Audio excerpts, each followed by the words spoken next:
Dagen før døden, da jeg skulle op i lejligheden, så jeg skyggen foran mig.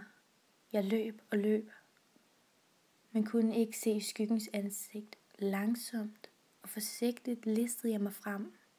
Nu kunne jeg se skyggen. Det var ikke en skygge, det var en ånd.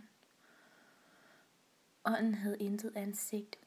Jeg gik frem, men pludselig faldt jeg, og ånden kunne se mig. Jeg vågnede, men kunne ikke huske noget. Jeg kunne mærke, at jeg ikke var alene, og at jeg var i fare, så jeg løb ned ad gaden og åbnede døren. Og jeg løb så hurtigt jeg kunne, men pludselig kom der en mand løbende hen imod mig og spurgte, om jeg var okay.